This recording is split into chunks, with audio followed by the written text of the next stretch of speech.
from the All Indiana Podcast Network. It's time for real conversation about the real issues that affect our communities. Poverty, education, equality, and more. This is Real Talk. Real Talk with Reverend Charles Harrison.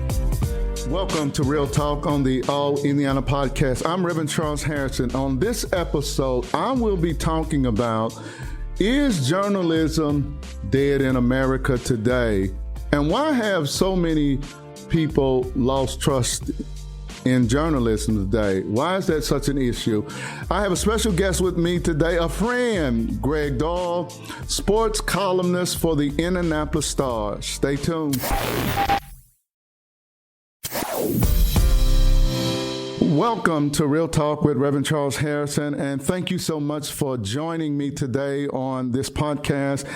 And I have a very special guest with me today, Greg Doyle, sports columnist from the Indianapolis Star. He also, on occasions, when he has free time, walks with the Indianapolis 10-Point Coalition in the 29th and MLK area. And today I want to talk about a subject that I've been paying attention to lately, and it really deals with the whole issue of journalism. And probably in the last 25 years, I have done a lot of interviews with the work I do with the Indianapolis 10-Point Coalition and have a lot of friends locally who are journalists. I certainly have done several national interviews too about the work that I do with the Indianapolis 10-Point Coalition. But I'm noticing a trend in journalism today, and particularly media. And I was reading an article about, the question, is journalism dead today? Are journalists more activists than journalists? So I want to talk to a journalist who's been around for a while, to talk about what is journalism, and then some of my observations that I have made, probably more so over the last 20 years concerning journalism in America. So welcome, Greg. Welcome to me. Thank you, Reverend Harrison. I'm going to have a lot to say. Okay, well, and I'm going to ask people to open their minds. I mean, I'm not going to disagree with a lot of things you're going to say. Okay. I don't know what you're going to say. Right, but I'm not going to disagree with a lot. Right. But I've got a lot of pushback in some areas. And the problem with this, with so many things, is people listening, they already know what they know. Right. And I can't tell them anything. Right. And I'm about to tell some people some things that they should know, and they're going to hear it and go, nah, okay. Try to listen. You're on here for a reason, right? Listen up. Try to learn something. So not you. I mean them. Well, no, because I hope to be educated. So when we think in terms of a journalist, what is a journalist, and what were you trained to do as a journalist, going through school, or however you became a journalist? Well, it's a rather simple mission, and mine is slightly different because I've become this opinion writer. So okay. What I do is a little bit different. But bottom line is we're just told to report the facts. Okay. That the mission is report the facts. But we're going to venture into some areas where you're talking about some folks, not all folks, but some folks who's kind of like mine. My job is more analysis of the facts. And that's where journalism has actually shifted. It's shifted really from reporting the facts, which still happens, to more analysis of the facts. And that's because we now know and believe and know that most people already kind of know a lot of the facts themselves. They saw it on TV, they saw it on Twitter, they saw it on social media. People know the facts. We're not telling them that much they don't know. So we feel like our job, I think, in a lot of shoes, is to analyze those facts. So why and when did that shift happen? The internet. The internet. Because, listen, and there's such a newspaper component to this, because before the internet, the newspaper was the show in town. TV right. too, yes, of course. Right. But back in the day, and it wasn't that long ago, 20 years maybe, everybody got the newspaper. Right. Whether you That's agreed true. with it, didn't agree with it, whatever, true. you subscribed. And you subscribed not because you necessarily loved the Indianapolis Star or the Leesburg Daily Commercial in Florida or whatever newspapers in your town. You subscribed because you wanted to know what was going on. Right. And yes, the TV news had it, but the newspaper you could carry around with you and learn. Now people already know what's going on. They're not subscribing much anymore. Right. So it's our position in the community, specifically newspapers, but everybody's, we're all fighting for the scraps of attention. And to earn that attention, we need to bring something with authority. Okay. And so we've transitioned from here's the facts, knowing full well that most people know the facts, to now we're trying to deliver some authority on what those facts mean. I'm very active on X, used to be Twitter, very active on social media. You're not going to hear me call it X, by the way. Okay. Elon can try to rename something after a letter. Okay. There's only 26 of them, Elon, and you don't get one. It's Twitter to me. It's Twitter. Okay, Twitter. we use Twitter. But there are a lot of, I find it helpful because it allows me to hear different perspectives on Twitter. Are you looking for different? I am. Because most people are not. And I find it unhelpful because most people don't really care about different. They want to find out, here's what I think. Right. I'm going to find people that say what I think, and it's going to reinforce what I think. And they're convinced they're right up to the point that we're storming the Capitol on January 6th because we think that's what we should be doing. Right. Sorry, backing away from that now. Well, no, because I think part of the problem is that I don't want to become so narrow in my thinking because I come in with a biased perspective on things. We all do. Yeah, we all. So then, if half the country believes this and the other half of the country believes that, why do they see the world differently than me? Because you're looking at both. Yes. That's why. And you are so rare. That's why when you started to say you find Twitter helpful, and before you could say, because you look at both sides, in my head, I'm thinking it's not helpful at all, because all it does is reinforce what we already think. People, woe is me for a minute, but people don't want to read what they don't already want to know. Okay. So, for example, the Colts last night, and I wrote last night that Anthony Richardson looked great playing against a bunch of future Uber drivers. Okay. Because he was playing the Bengals' second, third, fourth team. Right. People are mad at me for that. They are. I'm sorry. Is that not true? Right. I mean, that's what he was doing. How dare you tell me that Richardson was playing against inferior? They don't want to be. In other words, they don't want to be told what they don't want to be told. Right. So you're asking, why does the country see things differently than you? That's because half of us believe this over here, and we go and look for people that will write or say or speak this over here, and it drives the point home. Boy, this over here is correct. Look at all these folks saying it. But then on the other side of the aisle, they've had their own people, their own mouthpieces, and they think that everything that they want to hear is true because everyone that they hear is saying it. They don't realize half the world is saying the exact opposite. They're not listening to that half of the world. So is that the reason we see this shift in? For instance, give an example. If I'm watching TV, if I want to get the Democratic perspective or a more liberal perspective on things, I'm going to turn to MSNBC or CNN. I have that already bias in me that is going to be slanted. Mm-hmm. If I want to hear a more conservative Republican viewpoint of things, I will then turn to Fox News because my assumption is their perspective is going to reflect that in the news. So I go into that already with the notion that Fox is biased, CNN and MSNBC is biased. So if I want to know what's going on, and from both perspectives, I'm going to listen to a little of both sides to get a perspective on their viewpoints, and that's how I go into it. So maybe I'm going into it the wrong way, but my assumption is that one station, they may be reporting the news, but it's from a slanted perspective, as I see it. Fox, more conservative, more Republican. CNN, MSNBC, more slanted toward Democrat, liberal perspective. And that's how I see it. And I also see newspapers and others in the same way. Well, there's no question about it. What happens is people, we're all human. Okay. Whether it's me writing sports or MSNBC anchors, The Morning Joe, right. Tucker, right. That horrible human being, Carlson. Sorry. Right. So you know where my bias is. But I hear him. Yeah, but we're all biased. And so, but the thing is, we all, and I would like to say we all think we're right. And right. I'm not even going to give Tucker that much credit. How many times have we heard behind the scenes, like that whole Dominion voting thing where he came out like in depositions and whatnot was saying, I didn't believe these things, but I said them anyway because my audience wanted to hear them. One side of the aisle, one side of the media aisle gets caught admitting behind closed doors that they actually say things they know isn't true, but they know their people want to hear it. That's why folks like me, and there's a lot of folks like me, just can't take one side seriously, because you never hear people on the left being accused of, they don't even mean that. They've said behind closed doors, they didn't mean that. No, we actually believe what we say. Okay. We believe everything we say, whereas the other side, and it's all, and I'm sorry, I'm going way too far with this, but no, go ahead.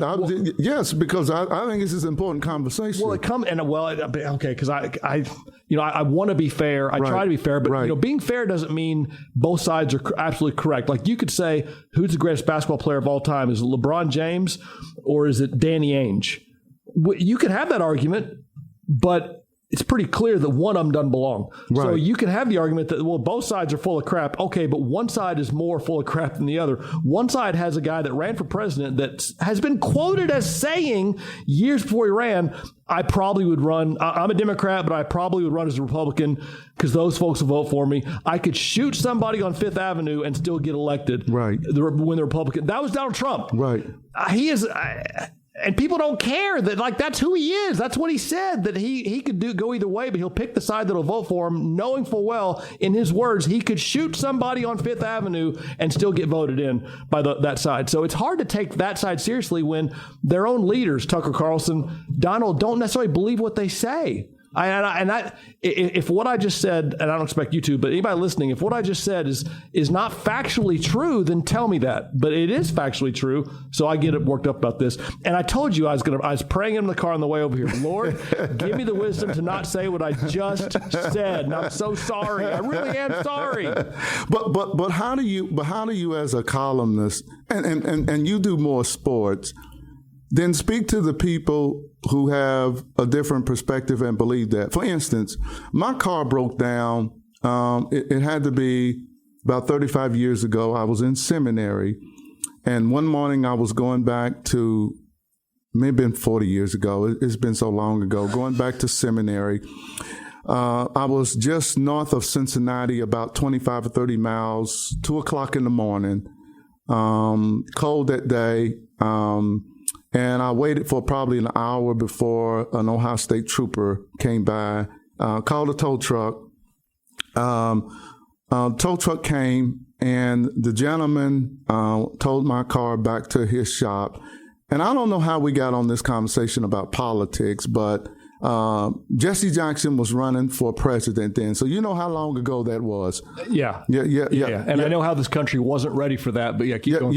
But the comment was from this white male was that he really didn't like black people. I'm in the tow truck with him, and I don't know where I am. Before we had the cell phones.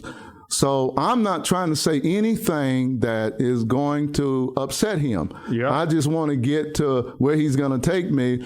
But the confession or the statement that he made, he said, well, in some ways, in Jesse Jackson, you have someone speaking in your behalf that as a white male, we don't have. Because during that time, you started to have the factories that started to leave many of these rural communities, and their middle class, lifestyle was beginning to leave. I pastored a church in Newcastle, Indiana, where Chrysler was the big employer. Where Chrysler left, Alleghenies left, and it had a devastating impact on those communities. And I remember hearing people say, no one was advocating for them, and now you have someone who comes along who, you just think, you don't think much of him, but they see him as advocating for them when no one else would.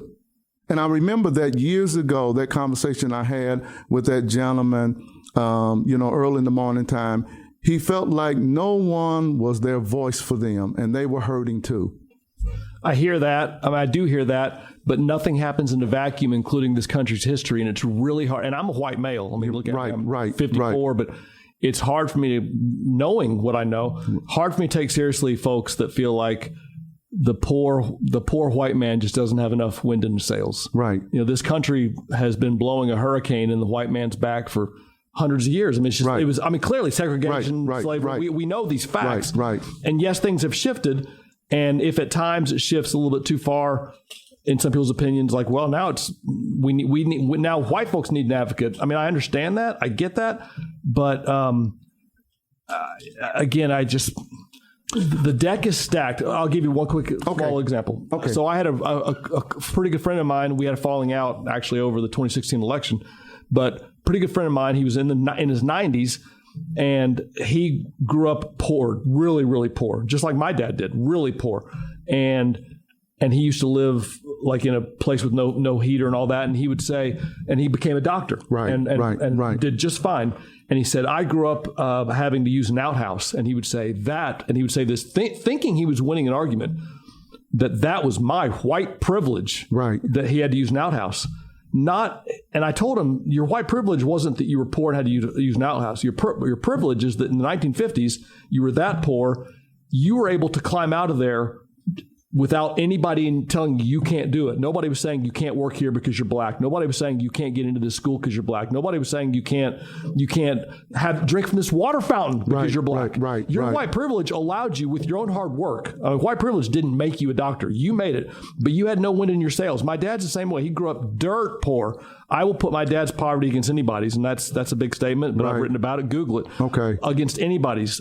He spent one Christmas living in a chicken coop. Put it that way.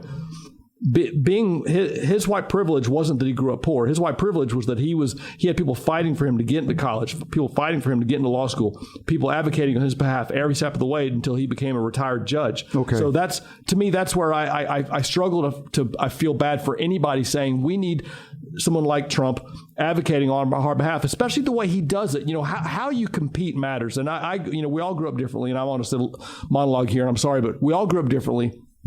But my dad taught me you don't boo the other team. Like we went to Ole Miss basketball games and Kentucky's in town. Everybody hates Kentucky. Right. You don't boo Kentucky. Like a Louisville fan.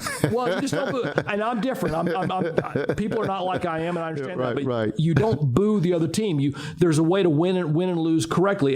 But in the same token, like when my school, most colleges, most fans I see don't really care if their school cheats or if there's whispers of cheating. They just want to win. Right. And I grew up being told that if you win with cheating, then you might as well lose. And so I don't advocate for that.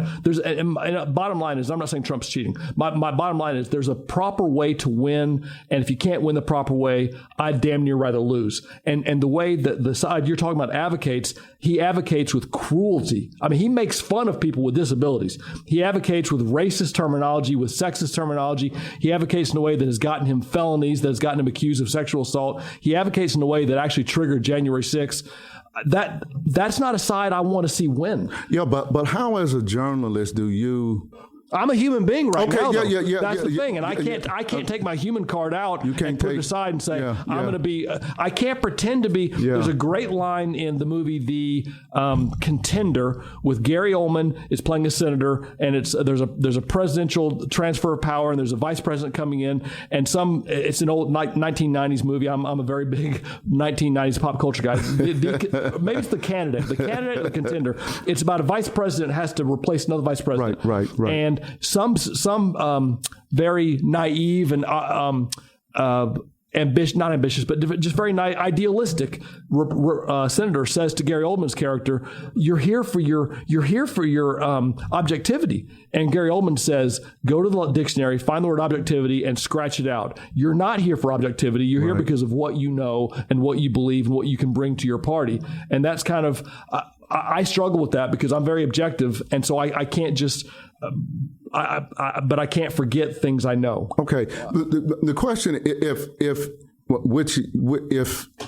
if every side reinforces what people continue to believe, then how do we bring civility and unity to unity it's over. It's gone. It's gone. Oh, it's gone. Oh, so we no, really, we don't. We don't. I mean, listen, I would love to sit here and tell you. I'd love to think that really smart people could sit down and figure out how to do this. But you've got a division. You've got people on the left going farther left, which I don't like. Okay. Listen, bring back Mitch Daniels. Bring back Governor Holcomb can be my governor for life. Right. Find me somebody, and Holcomb's not I don't agree with everything he does at all. But find me somebody remotely in the middle, willing to listen to the other side, and I'm on board. But those people are few and far between. Yeah, they can't get elected anymore. They can't get elected anymore. Yeah, I'm a Bill Clinton Democrat. I'm a moderate, Democrat. I'm a Mitch Daniels Republican. Okay, you're a Mitch Daniels Republican, but I can't find, some of the arguments I can make about the left side and the Democratic Party, because I feel like as a black man,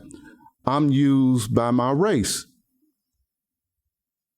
Quit using the word racist all the time to get me to vote for you. And I feel like, I walk the streets of Indianapolis. I've been doing 10 Point for 25 years. I may be doing it for another 25 years if God allows me to live long enough. Nothing is changing out there. Nothing has changed from the 1970s to here we are, 2024. Nothing is changing out there. We keep voting for mayors, for governors, for senators, for president. Greg, nothing changes. You're right. But I don't know if picking a side that kind of has history of not really being very friendly to a certain cause is going to work better than the side that's tried to help a cause. But I hear what you're saying. I've heard that the Democrats have taken the black vote for granted. Yes. And I'm not arguing with that. Yes. Because the assumption is, well, why wouldn't we being Democrats shouldn't have to try very hard to pursue that demographic, because that demographic ought to vote for us automatically. And that's I can see that being very hurtful to be taken for granted. Like you're each one of all of us, we have a brain. We're all allowed to think for ourselves as opposed to thinking a voting block. But politicians see us all as voting blocks. They don't see us as human beings, and that can be hurtful. I would want someone at least to, when I say journalism, at least to speak to that reality. If you're a Republican, the way I win is I find some way to accuse you of being racist. Because what that will do is will cause Rev Harrison get up on Sunday morning at his church and tell all of my members that Greg Doyle is a racist. But what if it was true? I love Trump has said, we're going back left and right, and I've got things to say, and not kind things about journalism. I promise I do. Right. But Trump has said it's a witch hunt, and I saw this great political cartoon that was, obviously in a liberal newspaper, the Washington Post, New York Times, whatever it was.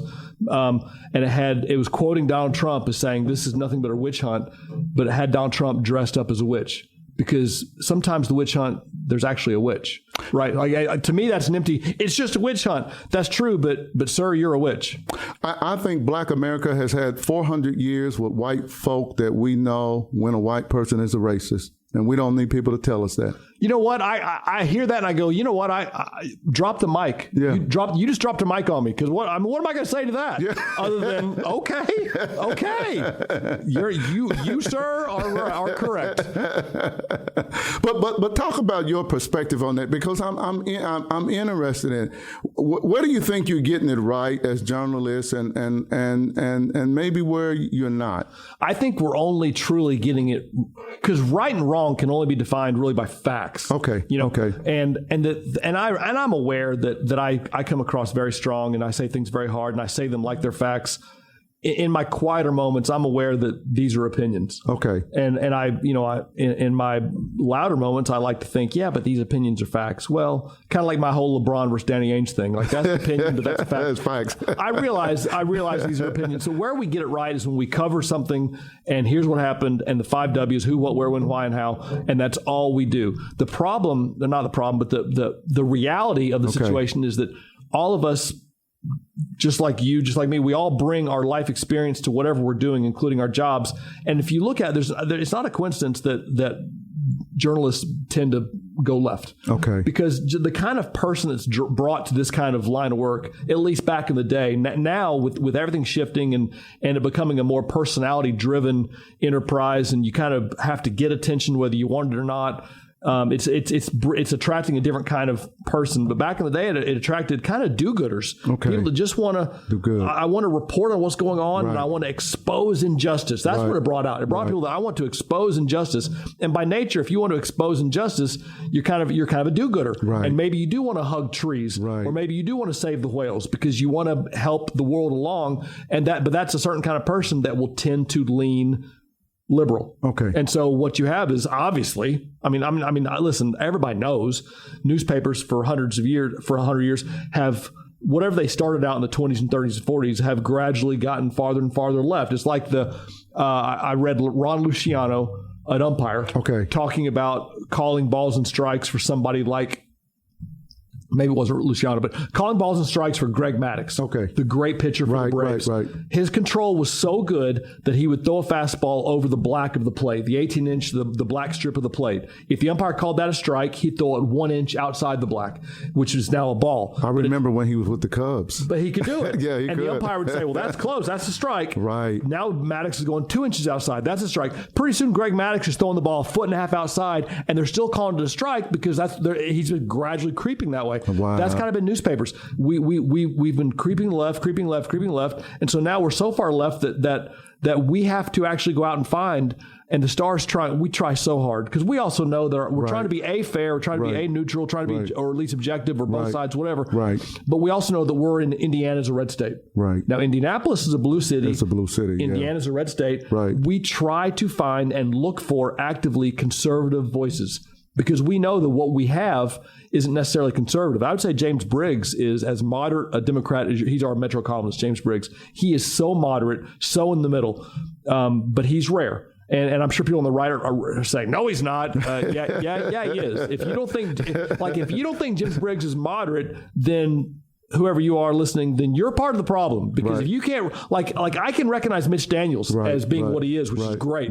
If I can't recognize Mitch Daniels and Holcomb as being helpful Republicans, then I'm part of the problem. Because you've got it. When there's finally someone here to help you, recognize it. So anyway, point is, we are so far left in historically the media, we have to go out and find conservative voices to write for us, because they don't just come through the pipeline. Wow.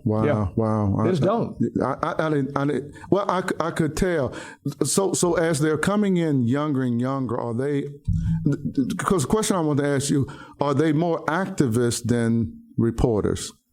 Now, listen. I mean, it can look that way. I don't speak on this with authority. I really don't. I realize, but you're right from the start. I do. I realize that, but I cover sports and I dabble in other things. I have a dog. I've got things. I've got interests. So I don't know our young reporters. I don't know their backgrounds, but I do know that.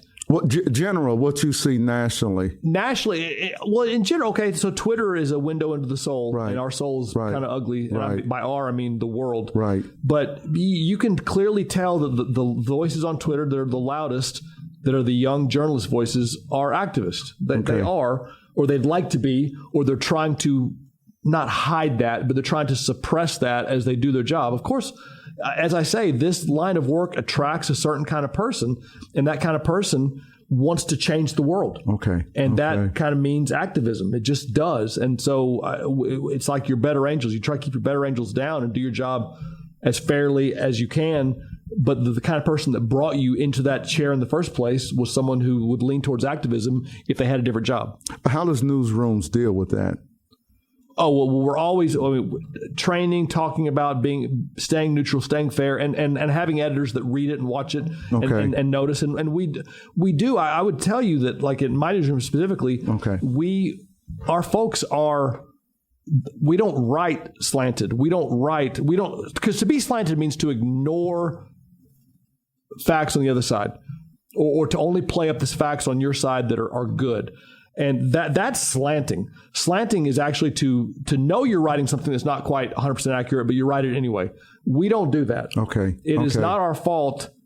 It is not our fault that some of the leaders in this state, Todd Rokita, Mike Braun, James Banks, have no moral code at all. That's not our fault that they have behaved that way. Their voting record, the things they've said, the things they choose to share on Twitter as if this is a good thing to share these things. It's not our fault that we actually notice that, and it's hard to take them seriously as political, quote, leaders when all they're trying to do is get elected.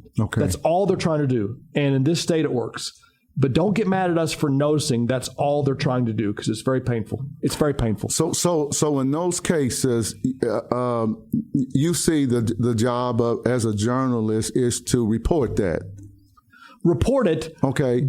But we see what they do, and it's kind of hard to not kind of I'm talking about me. Okay. I see what these folks do and how they behave and act, and it's hard for me to not include a snide little comment.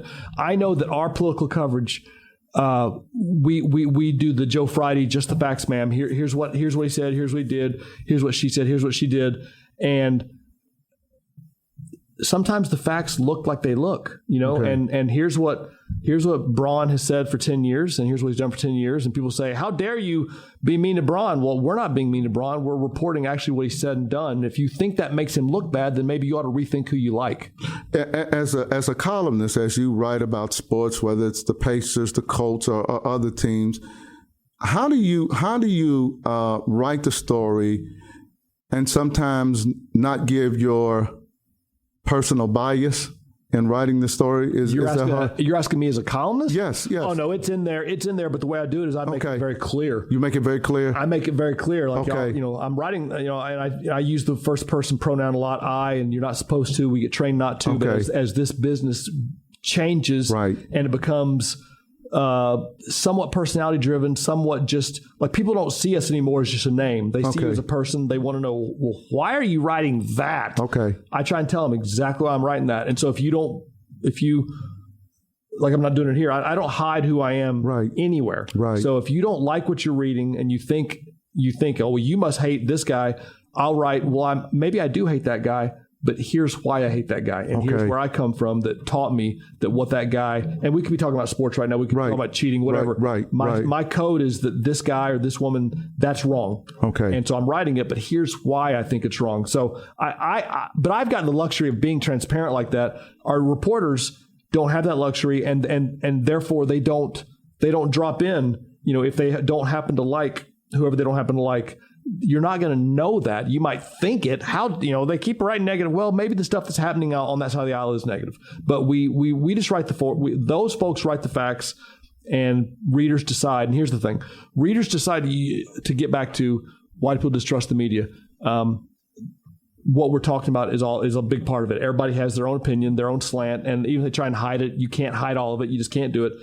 But we elected in 2016 the most powerful person on the free earth who called us fake news. That's what he called us. Right. Called us fake news. And I mean, the guy just throws a tantrum for 4 years. Right. And people that voted for him, you're not going to vote for someone and decide he's full of garbage.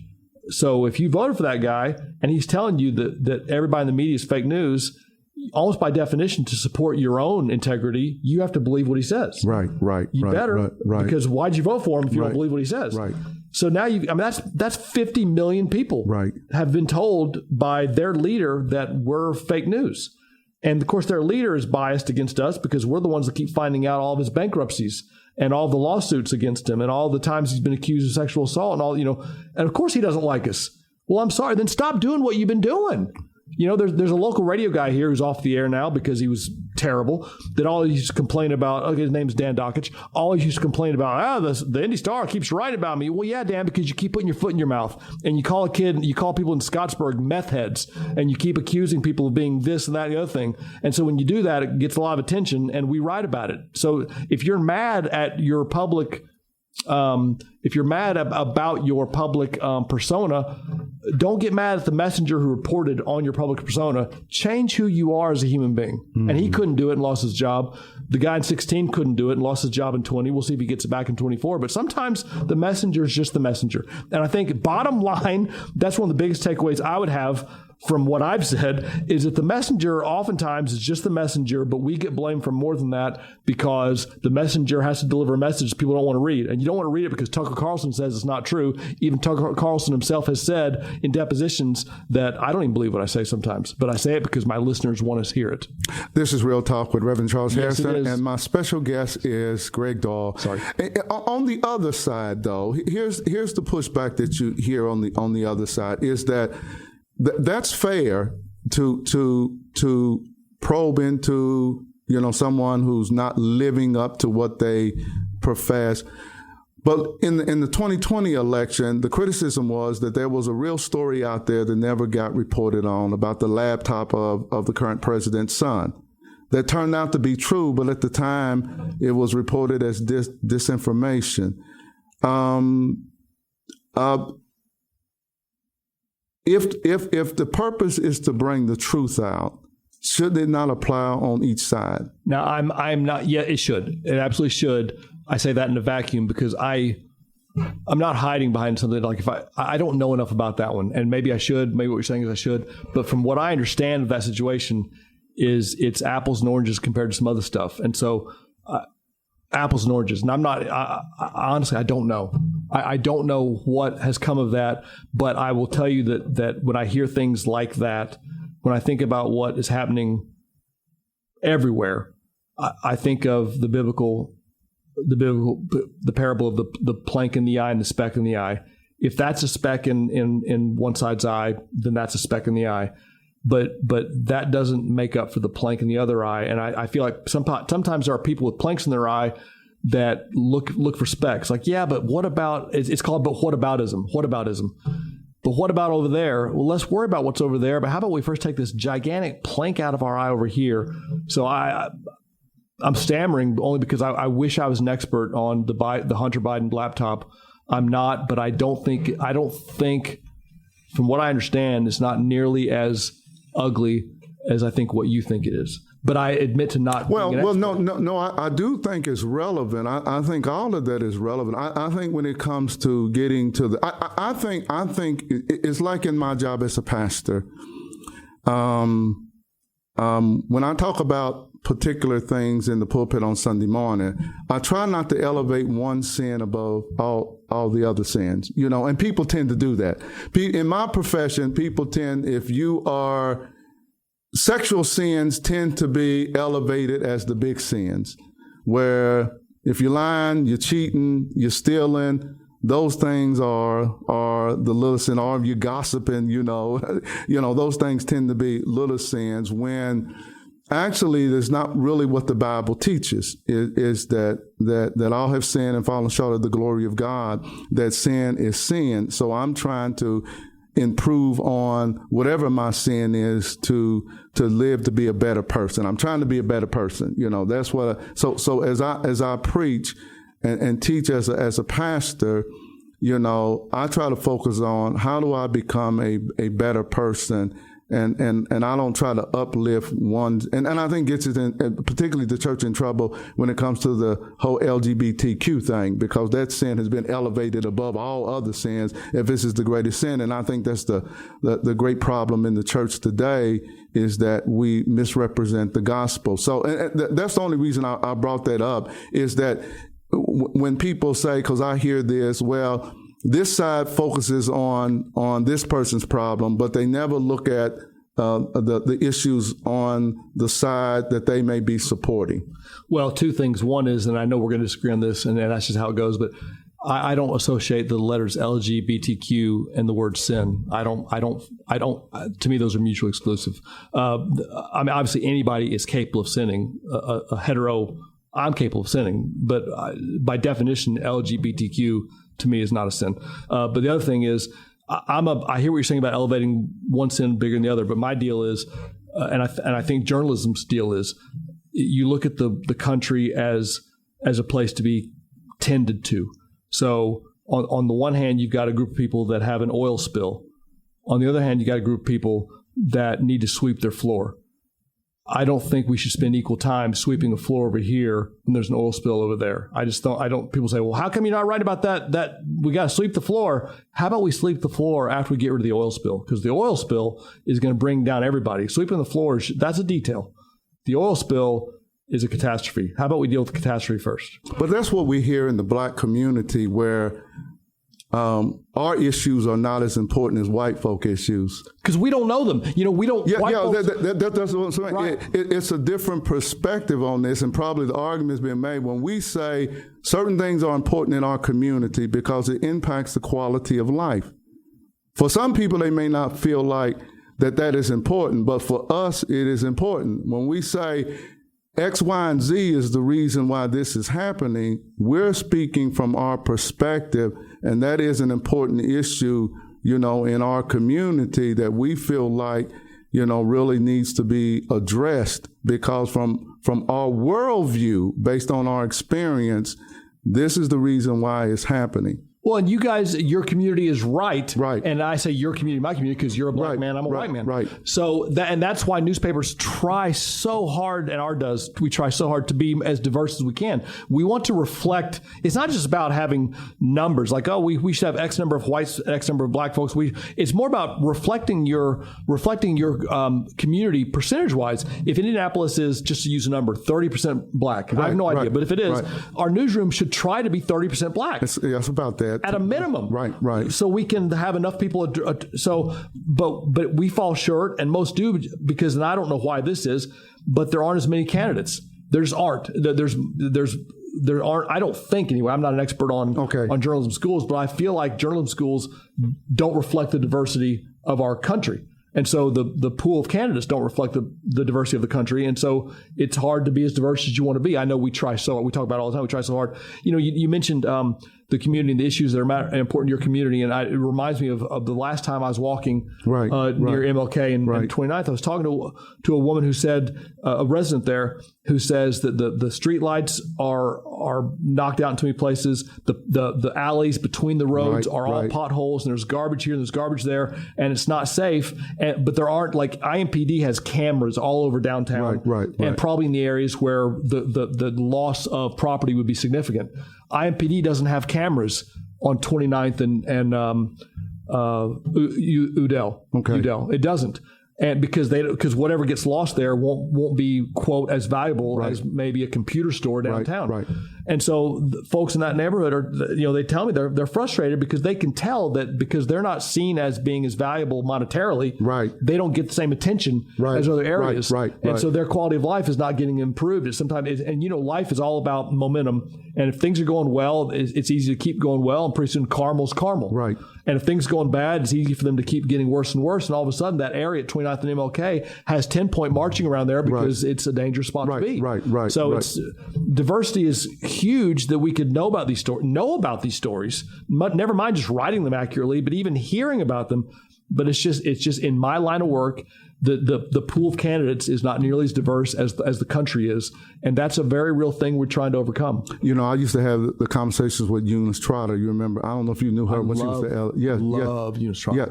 Eunice. Me and Eunice would have those conversations. And about some of the stories, in the Star when she was the editor. And I said, Eunice, it is not the perspective of the black community, and how the story was written. Because it was written by a white person. Yes, it was written by a white person. Who I'm sure meant their best. I'm sure meant their best. Right. You don't know what you don't know. Right. That's true. I'm sorry I interrupted you. What were we going to say? No. But it was my I was just trying to say, and because even in the black community and the conversations I would have with Eunice, is that we're not a monolithic community. So even within Black America, we don't agree on all issues. And some of it is generational. It really is. Those of us who are 55 years and older probably see the world a whole lot differently than our children do, because I was born in 1960 during segregation. So my kids don't know nothing about, when we went down to Mississippi, that I couldn't drink out of the same water fountain as white people. Those are scenes from movies. That's not real. Yes. And that's real. Or you couldn't try on shoes in a store.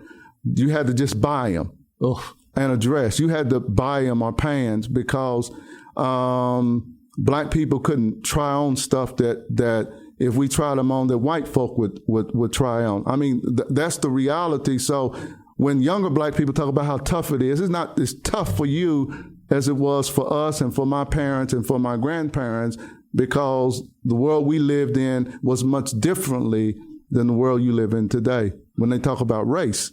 No, I mean, that is undeniably true. But what I would say to that is that we are all products of what we see and live and perceive. And that, so people that any of us could not go back to the 1920s and have to walk to school, literally, and then go work after school and just whatever hardships they had with no electricity and covering up with blankets. Every last one of us would freeze to death. But to them in the 20s, it was normal. And so to you in the 60s, and I hate that was normal, I mean, I can't even believe that was normal, but that was normal. Yes. So for you, that was your normal every day. I'm going to overcome this today. But today's youth, to them, what's normal is what you know is so much softer. Yes. Than what was normal to you. Yes. But they don't know it's soft. I know they don't. So they don't know. I know my kids don't. Well, I mean, it's almost listening. Yeah. Like I've got a dog who's you grow a certain hair coat based on your temperature. And if you're able to grow a coat of hair as a dog that can handle Alaskan winters, you can survive outside. Right. But if you're used to Indiana and you're able to grow a coat of hair that's only used to this, to you can die of exposure in Indiana. Right. Because you're not born with enough. I'm talking about dog hair. Right. So that's kind of how people are. We are born into the world we're born in, and we think it's hard, and you can't tell us differently. I know You just can't. I know it. Even some of the conversations we're in on this note, when y'all debate about who's the greatest basketball players, I said people. That's where I was going to go next. Keep going. But because people are basing it on what they see today. Yes. In the 1970s, Dr. J and Moses Malone, they would fill arenas. Right. And back in George McGinnis, when he would come to town, I'm from the Jeffersonville, Louisville area. So when Indiana Pacers would come to town, we was coming to see George McGinnis. When Julius Erving would come to town, Dr. J from the Nets, I think before there was a Jordan, there was Dr. J. And before that, there was an Oscar. And there's Oscar, yes, people right. have no idea who good Oscar was. That's and they say, well, Oscar couldn't do what LeBron does. Right. Maybe not the Oscar you've seen on TV and highlights in the 60s, but if Oscar Robertson grew up in this day, he would be LeBron. That's right. He sure would. But similarly, if today's youth, the toughest of today's youth, who all they have to get through is whatever they have to get through, if those folks were born 50 years ago, they would have gotten through the 60s. Right. And they would have been tougher than they can ever imagine because they would have had to. They would have had to. We get through what we have to. So I actually have some, I don't know if sympathy is the right word, compassion, empathy for today's group that they just don't know what tough is because they don't have to know. Right. That's but if they had to know, they'd know. Yeah. But they don't have to, so they don't. So it's kind of hard to listen to them whine when you have no idea what tough is. At the same time, you didn't grow up in Alaska. You don't know what cold is. Yep, that's true. Greg, thank you so much. Are we for done? This honest. We are. We're at. We did almost 50 minutes. We did? Yes, we did. I guess when I'm talking, the clock's flying. Yes, we did almost 50 minutes. But I want to continue this conversation at a later date. Please. I don't think we touched on everything, but I think this is an important conversation. It was helpful to me today to have this conversation with you. Thank you so much for joining us today on Real Talk. For those who have not subscribed to this, I ask that you subscribe to this on the All Indiana Podcast Network. Put it on your Twitter page or your Facebook page and spread the news about Real Talk with Rev Charles Harrison. Thank you so much for joining us, and I pray that you have a blessed and awesome day. This is Real Talk with Reverend Charles Harrison. Be sure to like and subscribe to this podcast. And be sure to check out other great podcasts on the All Indiana Podcast Network. Online now at allindianapodcast.com.